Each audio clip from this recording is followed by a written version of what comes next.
네, 앞서 소개해드린 대로 임성준 수석님 스튜디오에 모셨습니다. 안녕하십니까? 네, 안녕하세요. 네. 자, 수석님께서는 1974년이죠. 외무고등고시 합격한 이후에 쭉 외교관의 길을 걸으셨습니다. 그리고 대통령 외교안보 수석을 지내셨고요. 또 외교안보 분야에 아주 탁월한 식견을 또 보여주고 계신데요. 지금 교착 상태에 빠져 있는 우리 한반도 문제를 좀 전반적으로 살펴보고 싶어서 모셨습니다. 먼저 현재의 한반도 상황 한마디로 어떻게 평가하시는지요? 네, 이 복잡한 한반도 문제를 한마디로 이렇게 정리하거나 평가한다는 건 뭐 쉽지 않은 일인데요. 네. 제가 보기에는 지금은 한반도의 안보 상황보다는 국민들의 관심 또 세계인들의 관심이 이 코로나 감염 확산에 있기 때문에 네. 조금 한반도 문제가 비켜 있는 것 같습니다. 그리고 한편 북한 핵 문제에 가장 중요한 당사자인 미국에서 네. 지금 곧 대선이 치러질 예정이기 때문에 네. 이 두 가지 때문에 지금 한반도 문제를 한마디로 짚는다면은 정중동이다. 겉으로는 조용하지만 속으로는 북핵 문제의 심각성이 악화하고 있다. 네. 지금 미국 국방부에서는 북한이 현재 핵폭탄을 60개 정도 생산해 가지고 있고 네. 또 이뿐 아니라 화학무기를 5,000톤 정도 비축하고 있는 것으로 해서 지금까지 그래 왔지만은 한반도 상황이 심각하다고 보고 있습니다. 예. 한마디로 현재 상황은 정중동이다 이렇게 하시면서도 이제 상황은 좀 악화하고 있다 이렇게 말씀을 하셨는데 주요 원인을 구체적으로 좀 분석을 해 주실까요? 한반도의 그 안보 상황이 사실상 뭐 계속 악화 일로에 있고 또 조금이라도 진전을 지금 보지 못하고 있는 것이 안타까운데 네. 이러한 상황은 저는 우리 문재인 정부 그다음에 트럼프 대통령한테 좀 있지 않느냐 이렇게 좀 생각을 하고 있습니다. 네. 문재인 정부가 출범하고 물론 한반도 문제 나아가서는 북핵 문제도 해결코자 적극적인 노력을 기울인 게 사실입니다. 네. 네. 북한의 김정은 위원장하고 정상회담도 가졌고 네. 또 가장 중요했던 거는 트럼프 대통령이 김정은과 두 번이나 정상회담을 개최해서 이 북핵 문제 협상을 진행했는데 네. 이 모든 것들이 구체적인 결과물을 내놓질 못했습니다. 네, 굉장히 기대가 네, 많았었는데요. 문재인 정부는 북한에 대해서는 좀 유화 정책을 계속해서 한다 그럴까. 네. 또 트럼프 대통령은 이 북핵 문제의 본질을 좀 오판하고 있지 않았느냐. 이렇게 보기 때문에 이 상황이 진전이 안 되고 예. 뭐 정책 또 내지는 악화되고 있어서 참 안타깝게 생각을 합니다. 말씀하셨지만은 정말 문재인 대통령이 세 번이나 김정은 위원장과 만나면서 돌파구를 열려고 애를 썼죠. 특히 그 한반도 운전자론 이런 것을 내세우면서 일정 부분 효과도 있었고 하지만 지금에 와서는 이제 한계를 노정하는 것 같은데요. 어떻게 보세요? 이 한반도 운전자론 이게 뭐 우리가 좀 주도권을 쥐고서 한반도 문제를 이제 풀어보자 하는 내용 같은데요. 네. 이 한반도 운전자론에 앞서서 같은 진보 정권이었던 노무현 정부에서 네. 이 한반도 균형자론을 그때 한번 제기를 했던 적이 있습니다. 네네. 그래서 우리 정부가 북한의 문제를 풀기 위한 한반도 주변에 여러 뭐 강대국들이 있지 않습니까? 미국이 태평양 건너에 있지만은 중국도 있고 또 일본도 있고 또 러시아도 이 한반도 문제에 대해서는 늘 관심을 가지고 있기 때문에 네. 이러한 그 한반도의 어떤 지정학적인 상황에서 우리가 중심축을 한번 잡아보자. 네. 뭐 이런 것들이 한반도 운전자론, 균형자론인데 이것은 운전자론이나 균형자로서의 역할을 할 만한 충분한 국력이 있어야 되고 외교 역량이 있어야 됩니다. 네. 근데 아직은 여기에까지 우리의 국력이나 외교 역량이 지금 미치지 못하기 때문에 이런 것들이 효과를 보지 못하는 거 아니냐. 그래서 우리는 앞으로도 계속해서 이 한반도 주변 사강과 최상의 관계를 유지해 나가는 것이 우리가 좀 치중해야 될 것 같고요. 네네. 결국 요걸 요약해서 말씀드리면은 네. 굳건한 한미 동맹 지켜가고 네. 또 중국 러시아와도 이러한 그 한반도 문제에 대한 협력 관계를 강화시키면서 네. 또 한일 관계도 이렇게 악화되도록 방치하면 안 되겠다. 이렇게 우리가 결론을 내려야 되겠죠. 네, 그렇습니다. 주변 4강 얘기를 좀 해 주셨습니다만은 서로 좋은 관계를 잘 만들어 가야 되는데 그러려면은 그만큼 국민들이 화합이 되어 있어야만 가능하지 않을까 이런 이제 생각을 해봅니다. 그런데 어쨌든 현재로서는 이제 여러 가지 이 원인으로 교착 상태에 빠졌는데요. 그 중에서도 미국의 상황, 그 선거를 앞두고 있기 때문에 더 그럴 것 같은데 트럼프 대통령이 오판을 했다 이렇게 말씀을 하셨는데요. 그것은 결국은 북한의 전략에 말려들었다 이렇게 봐도 될까요? 그런 점도 있죠. 이 트럼프 대통령은 어떤 그 문제의 핵심이나 본질보다는 네. 그 문제가 어떻게 비춰지는가 하는 그 이제 비주얼에 늘 항상 신경 쓰는 분으로 지금 알려져 있죠. 아, 예. 그래서 트럼프 대통령은 늘 그 뉴스의 화면을 자기가 좀 주도하려고 늘 노력을 해서 TV 같은 데서 좀 막말도 많이 쏟아내고 그런데 김정은 그 위원장과 이 만난다는 거 이거는 그 사실은 뭐 그때 세계적인 이목을 더 집중하고 큰 최대 뉴스였긴 하지만은 네네. 외교적으로 볼 때는 이러한 그 복잡한 북핵 문제는 그러한 그 위에서 정상들이 한 번에 풀 수가 없는 겁니다. 실무 협상을 거쳐서 아래에서 그것이 완성돼서 위에서 올라가 가지고 지도자로서의 어떤 결정에 추인을 받고 그래서 이제 이게 풀어가는 방식인데 네네. 느닷없이 아래의 그 실무적인 협상의 진전이 없이 톱다운으로 네네. 해가지고 한번 풀어보려고 했는데 네. 어떤 면에서는 김정은은 이제 그걸 원했을지 모르죠. 네. 실무적으로 진행이 안 되고 진전이 안 되니까 네네. 트럼프 대통령을 직접 만나서 자기도 설득을 해보고 그렇죠. 자기가 원하는 바를 일거에 얻어내겠다 네네. 하는 생각이 이제 합치가 돼가지고 네네. 지금 트럼프 김정은 그 정상회담이 2차례 열렸지 않습니까? 네네. 싱가포르가 네네. 하노이 그러나 뭐 아무런 성과를 못 내고 했기 때문에 지금 북핵 문제가 정체되고 오히려 지금 더 악화에 빠졌다 저는 그렇게 보고 있습니다. 네. 북미 정상회담이 싱가포르에서 열릴 당시로 보면 북한으로서는 굉장히 좀 위기감에 직면한 시기가 아닌가 싶거든요. 사실은. 그래서 굉장히 좀 수세적인 입장에서 북한이 북미 정상회담에 나오지 않았을까 이런 생각이 들거든요.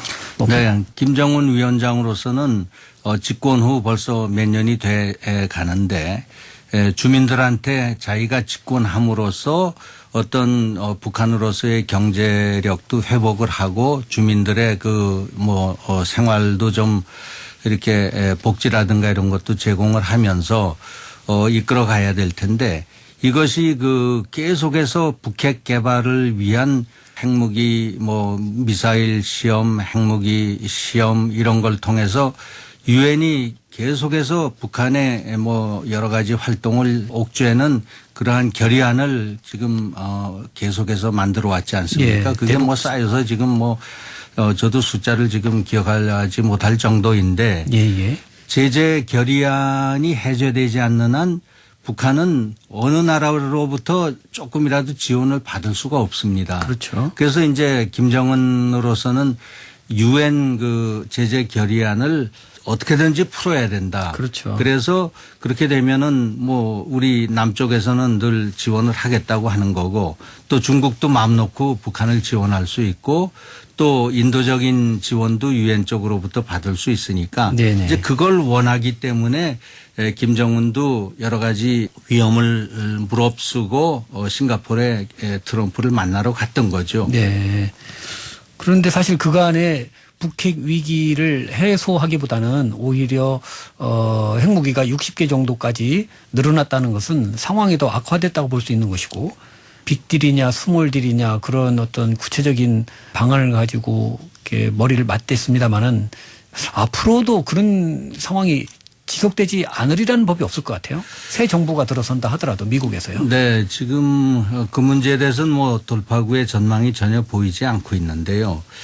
본질은 저는 이렇게 생각을 합니다. 북한이 왜 핵무기를 개발을 해왔느냐. 네.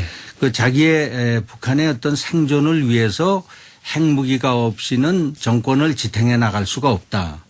이제 이러한 그 결론을 뭐 오래전에 냈고요. 그거는 뭐 제가 보기에는 김일성 시대부터 얘기가 뭐 올라간다고 생각을 합니다. 예. 그렇기 때문에 핵무기는 놓을 수가 없고 네. 그러면서도 생존을 위한 어느 정도의 경제력을 뭐 지탱해 나가려면은 네. 이제 그 두 가지를 중에 어느 걸 택하느냐. 이 경제를 개발시키기 위해서 전 세계로부터 또 남쪽으로부터의 지원을 얻는 그러한 뭐 개혁 개방, 북핵을 좀 포기하고 그렇게 나가느냐 아니면은 북핵을 손에 쥐고 다른 한편으로 조금 양보하는 척 하면서 지원을 얻어내느냐. 예, 예. 이런 그 갈림길에서 북한은 이 두 가지를 다 얻어내려고 북핵 포기 안 하고 경제 지원도 어느 정도 얻어서 자기네 체제도 유지하고 예. 경제를 발전시켜 나간다. 이러한 그 모순적인 하나의 뭐 정책이랄까요. 이것을 네. 고집하기 때문에 네, 네. 결국은 이런 그 한반도 상황이 악화되고 북한으로서도 어려운 상황이 지속된다고 볼 수 있죠. 안보냐 경제냐 우리식으로 본다면은 그렇죠. 예, 그런 건데 거기서 안보 우선을 하면서 경제적인 효과까지도 얻어내려 했던 건 아닐까.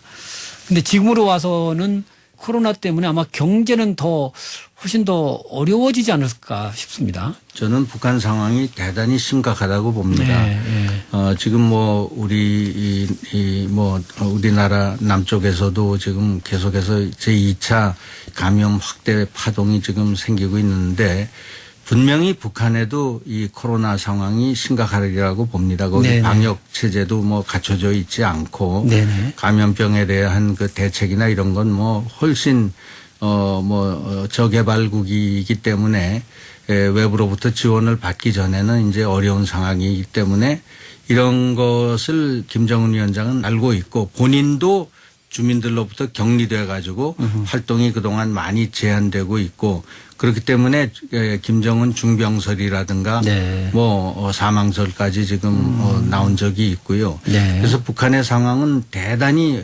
어렵다고 저는 봅니다. 네. 최근에 김정은이 통치 방식을 뭐 위임 통치 방식으로 바꿨다.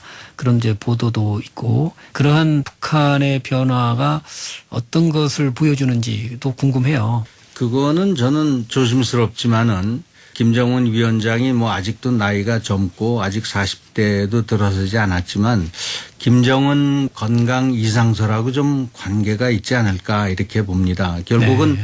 북한이 체제를 유지해 나가기 위해서는 그들이 말하는 소위 백두혈통을 지켜나가지 않으면 어느 누구도 북한 주민 지지와 권력 장악을 할 수가 없기 때문에 네네. 결국은 지금 현재 혹시 그 유고가 생길 경우에 김정은 위원장의 건강이 좀 심각하게 악화한다든가 뭐 이러한 것을 대비해 가지고 노동당 부장으로 지금 뭐 승격했다고 하는데 네. 김여정의 어떤 역할이 필요하고 또 유사시를 대비해서 그래서 김여정에게 힘을 실어주는 것을 좀 앞당기고 있는 거 아니냐. 과거에 김정일 위원장이 갑자기 서거했을 때 네. 김정은이 등장은 했지만은 그 권력 장악하는데 상당히 시간이 걸렸고 네네.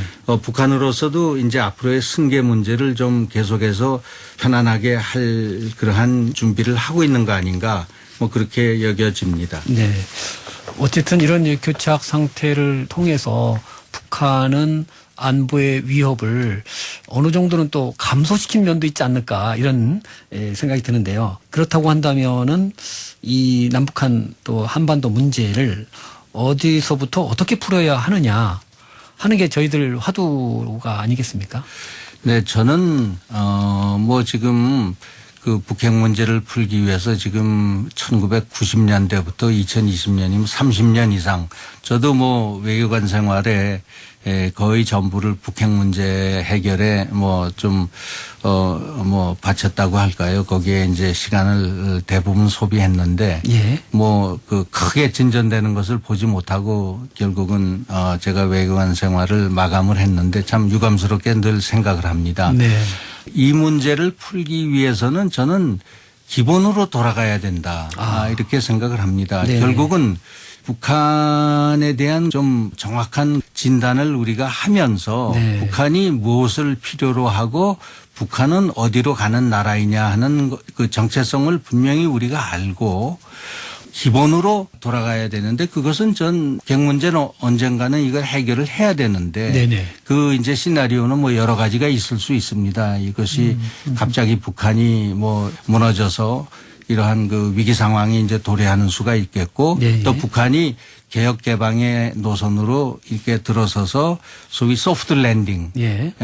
그 협상을 통해서 푸는 방법이 있을 텐데 네. 그러한 모든 것에 대비해서는 우리가 힘을 축적해야 되고 네. 우리의 그 역량을 지금보다도 더 강화하고 네. 또 북한에 대해서는 그러한 그 유화론적인 일변도의 정책 가지고는 저는 이거 절대 못 푼다고 생각합니다. 예. 거기에 덧붙여서 이 북핵 문제의 가장 좀 큰 당사자라고 볼 수 있는 미국 한미 동맹을 계속해서 훼손하지 않고 강화시켜 나가면서 네. 저희가 그 힘에 바탕을 둔 대북 협상을 해야 이 문제는 풀린다고 생각하고 뭐 풀리기 전에 좀 진전을 봐야 되겠죠. 네. 오랫동안 이제 외교부에 몸 담으시면서 외교 역량을 발휘하셨는데요. 지금 또 제가 볼 때 그 아쉬운 대목 중에 하나는 한일 문제를 너무 좀 다른 그 외교 관계에 비해서 좀 엄격하게 우리가 진행하는 것 아닌가 이런 생각이 드는데 좀 어떻게 보세요? 한일 관계 뭐 우리하고 지금 가장 그 관계가 깊은 뭐 지리적으로나 역사적으로나 또 우리가 지금 그 인적 교류나 뭐 이런 것들이 굉장히 많은 양국 관계인데 네. 하여튼 뭐 여러 가지 문제가 꼬여가지고요. 그렇죠. 우선 그 역사 문제, 과거사 문제. 네, 과거사 문제. 그 중에서도 이제 성적 학대를 받아 동원되었던 네네. 할머니들 그 문제 이런 것들이 이제 양국 간에 뭐 좀 해결을 위해서 잠정 합의도 봤었는데 그런 것들이 다 완전하지 않았기 때문에 네. 거기에 이제 틈새를 보여가지고 과거 정부가 합의했던 것을 그 다음 정부가 이것을 뭐 그대로 승계하지 않고 문제 제기를 다시 해서 뒤집는 네네. 뭐 이런 것들은 또 일본 측 입장에서 보면은 이거 왜 국가 간의 합의를 그렇죠. 그렇게 뭐 손바닥 뒤집듯이 뒤집느냐 하는 뭐 그런 또 문제 제기를 뭐 저는 또 뭐 조금 생각은 해 봐야 된다고 하고요. 그다음에 물론 이제 한일 간에 또 중요한 게 영토 문제 우리 독도 네. 문제가 있지 않습니까? 네, 네, 네. 뭐 이런 것들이 이제 엉켜 있는데 예. 저는 한일 관계는 문제는 있는 대로 두면서 예. 그건 그 해결 노력을 하면서도 예. 큰 그 틀에서의 한일 그 협력 관계는 유지해 나가야 된다. 서로 일본이 필요로 하는 것도 많습니다. 우리로부터. 또 우리가 아직도 일본으로부터 필요한 것들이 많고요. 네. 그것들이 이제 지난번에 그 반도체 생산하는데 뭐 일본이 제공할 수 있는 그런 부품 문제 뭐 이런 것들 다 있지 않습니까? 그렇죠. 네, 그래서 한일 관계가 이렇게 악화 일변도로 나가는 것은 한반도 전체 안보 문제에 있어서도 바람직하지 않고 그러니까요. 또 특히 그 미국이 그것을 원하지 않습니다. 예. 미국으로서는 이 동북아의 어떤 지정학적인 그런 상황에서 한미일이 이 협력해서 이 동북아의 안전과 평화를 지키는데 협력하는 파트너로 생각을 하는데 네. 아래 파트너 둘이서 뭐 티격태격하면서 네. 싸우는 거는 미국으로서는 아주 바람직하지 않죠. 그렇습니다. 네, 그리고 여기엔 또 중국 요소도 있을 수 있고요. 네네. 중국은 항상 또 이 한반도가 자국의 어떤 영향력 안에 들어가 있어 가지고 그럼요. 거기서 벗어나지 않길 바라기 때문에 그럼요. 이런 복잡한 상황에서 큰 틀로 우리가 좀 한일 관계도 봐야 되겠다. 네네. 뭐 이런 생각을 해봅니다. 네. 정말 그 강대국 사이에서 균형을 잘 유지하면서 그 국가의 생존을 유지해 나가야 되는 이제 그런 상황인데 사실 그 국제사회에서 우리의 위상이 뭐 상당히 높아졌다고는 합니다만은 그래도 아까 수석님께서 말씀하셨듯이 아직까지는 우리가 그 역량이 부족한 면이 또 많다 이렇게 평가를 하셨거든요. 그래서 우리 외교가 어떻게 나가야 될 것인가 하는 부분에서 한번 말씀을 주신다면은 어떤 말씀을 주실 수 있을지요? 이 한반도의 지정학적인 그러한 그 요소. 네. 그거는 그때도 청나라가 있고 러시아가 있었고 일본이 있었고 미국은 좀 그 관여가 적었지만은 멀리 있었고. 네. 이러한 그 지정학적인 측면은 지금도 변한 게 하나도 없습니다. 네. 오히려 중국이 더 커졌고요. 네네. 그때는 이제 청나라였지만은 지금은 뭐 G2 뭐 오히려 미국을 능가할 수 있는 그런 경제력을 지금 유지해 나가고 있고 또 일본도 뭐 그때는 뭐 제국 시대였지만은 일본도 여전히 경제적으로는 대국이 됐고 네네. 군사적으로도 만만치 않은 군사력을 가지고 있고 이러한 그 너무나 큰 강대국들이 한반도를 둘러싸여 있기 때문에 네. 지금 말씀했듯이 우리는 이 외교 역량을 정말 최대한도로 개발해 가면서 이러한 사이에서 우리의 국익을 지키고 또 우리의 안보를 지키는 게 이제 가장 중요하겠죠. 그렇죠. 그러한 그 역할을 해야 되는데 다행히 우리가 지난 뭐 한 50년, 60년 우리 국민들이 정말 열심히 일하고 또 우리의 경제력을 키워서 지금은 이제 뭐 우리가 경제 대국이 된 건 사실이거든요. 그렇죠. 네. 거기에 걸맞는 우리가 국방력도 우리가 지금 어느 정도 가지고 있고 하기 때문에 100년 전에 우리나라 조선 그때 말기 지금의 대한민국 저는 뭐 그 큰 차가 있다고 봅니다. 네. 그렇기 때문에 그렇게 뭐 단순 비교할 수는 없다고 보면서 우리가 이 동북아 지역에서의 큰 역할 또 전 세계 무대에서의 큰 역할도 우리가 어느 정도 해나갈 수 있다. 그런 자신감을 우리가 가져야 된다. 저는 그렇게 봅니다. 네. 지금 현 정부 들어와서 외교부 장관이 계속 자리를 유지하고 있습니다만은 또 이렇게 여러 가지 외교부가 예전에 비해서 조금 기강이 해이해졌다라든가 일부 요즘 뭐 뉴질랜드 쪽으로부터 또 항의를 받는 사태도 벌어지고 해서 조금 더 우리가 외교의 어떤 그 역량 강화해야 하는 그런 시점이 아닐까 싶은데 어떤 선배로서 지금 후배들 하는 외교부 일에 대해서 뭔가 좀 그 코치를 좀 해주실 부분이 없을지요? 네. 우리 외교부도 뭐 우리나라의 어떤 그 위상이 높아지고 또 경제력이 커지고 뭐 거기에 따라서 우리의 외교력도 커진 것도 사실이고 네. 또 그동안 우리 외교부가 뭐 인적으로 제도적으로 확대되면서 네. 많은 인재들도 뭐 이렇게 키워온 것도 사실입니다. 네, 예.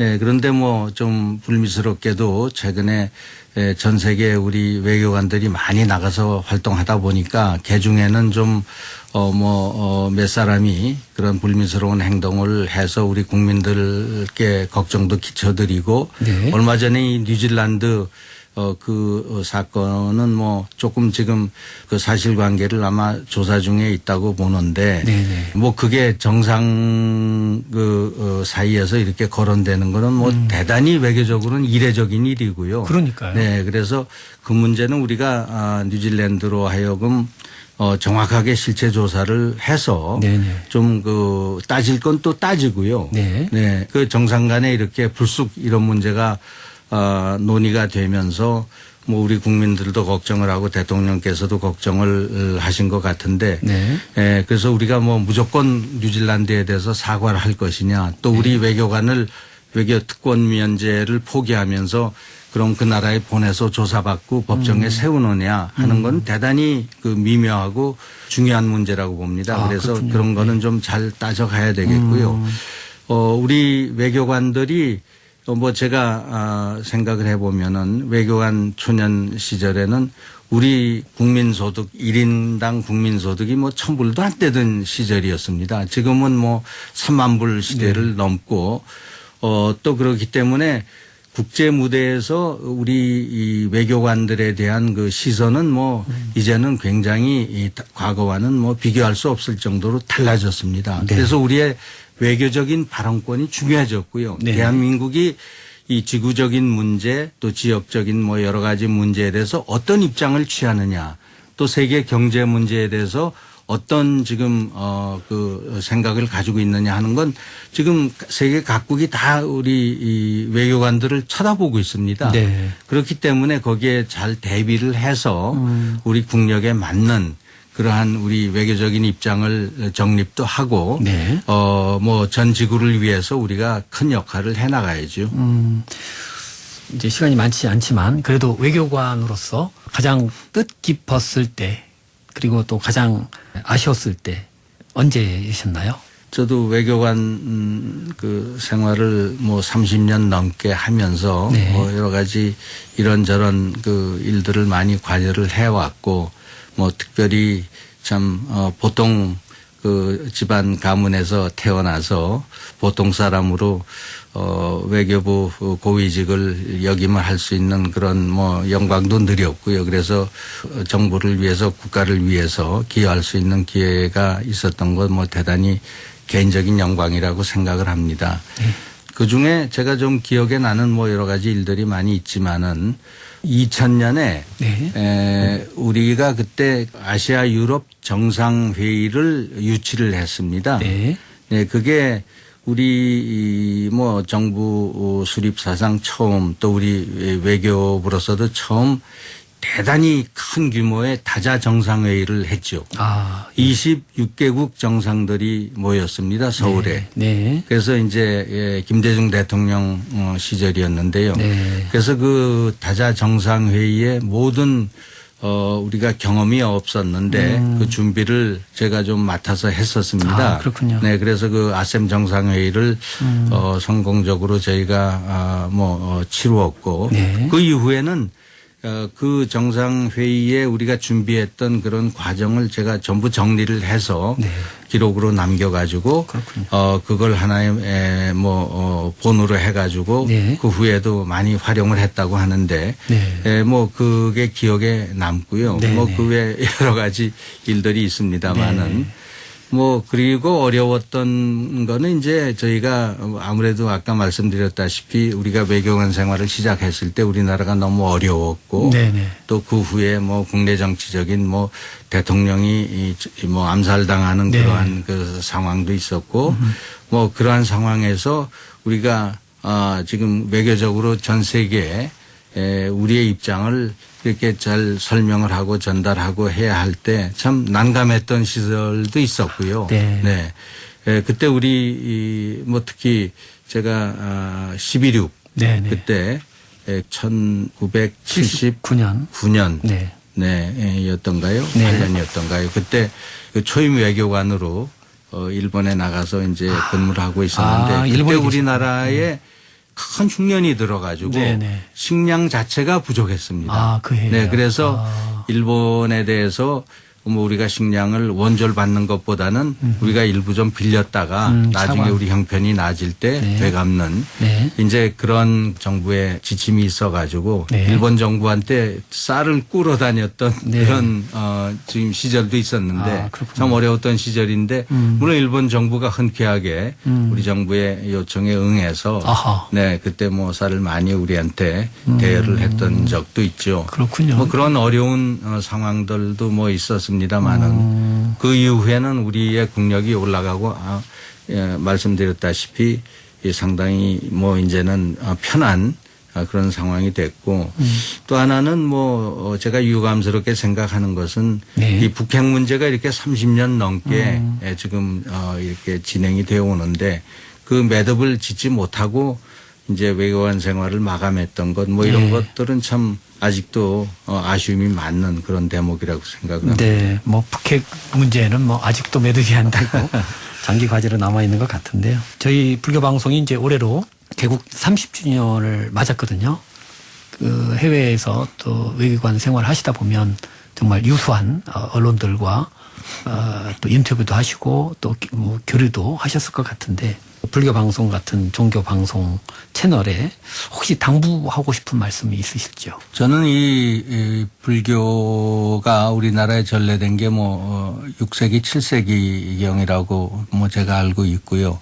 그렇게 보면 이제 우리나라에 한 1,500~600년 정도, 1,700년 정도, 1,700년 정도 역사가 이제 있는데, 그래서 불교가 전래된 이후에 우리 고려라든가 이런 나라에서는 하나의 국가 종교로 그렇게 불교를 중시를 했고, 또 그 이후에도 불교가 우리 역사에 있어서 중요한 역할을 많이 했고, 지금도 불자들이 이 나라 발전이나 또 여러 우리 국가에 대해서 기여하는 바가 매우 크다고 생각을 합니다. 네. 지금 중요한 거는 이제 코로나 감염 이 사태가 어떻게 해결이 되려는지, 지금 백신을 개발한다, 치료제를 개발한다. 그래도 이 전 지구적인 어떤 그 감염 사태는 이거는 해결되지 않을 것이다 해서 많은 우리 국민들이 좀 걱정을 하고 우울해하고 이럴 때 네네. 종교의 역할이 저는 크다고 생각을 합니다. 네. 그렇기 때문에 코로나 진행 상황, 또 앞으로 이게 코로나 포스트 코로나라고 하나요? 이러한 그 시대에 있어서 불교가 우리 국민들의 마음을 좀 위로하고 위무하고 또 정서적으로 안정감을 주고 하는 여러 가지 다양한 역할이 있을 거라고 봅니다. 네네. 그래서 이 불교 방송이 지금 30년 동안 많이 발전되어 왔는데, 앞으로도 우리 국가 발전, 또 우리 불교 종교인들을 위해서 큰 역할을 하기를 기대해 마지 않습니다. 예. 시간이 얼마 남지 않았습니다. 앞으로 계획이라든가 마무리 말씀으로 간단히 부탁드리겠습니다. 예. 네, 아까도 잠깐 말씀드렸지만 저는 보통 가문에서 태어나서 어려서부터 외교에 좀 관심이 있었기 때문에 그 길을 쭉 걸어왔고, 또 우리 외교의 고위직을 통해서 나라 발전에 좀 봉사할 수 있었던 거 큰 영광이라고 생각을 하고요. 이제 지금도 보통 사람으로 이제 돌아왔습니다. 그렇지만 제가 정부에서 또 사회에서 받았던 어떤 그러한 그 혜택이나 또 이러한 그 경험을 보통 사람으로서 제가 이제 살아있는 동안에는 그걸 옆으로 좀 흘려보내면서 봉사활동을 많이 해야 되겠다. 네. 그래서 지금 몇 가지 지금 봉사활동에 좀 관여도 하고 있지만 그런 삶을 살아야 되지 않을까 그렇게 생각을 하고 있습니다. 네. 그런 의미에서 오늘 또 저희 BBS를 찾아주신 것 아닐까 싶어서 너무 감사드리고요. 앞으로도 건승하시길 바라겠습니다. 감사합니다. 네, 감사합니다.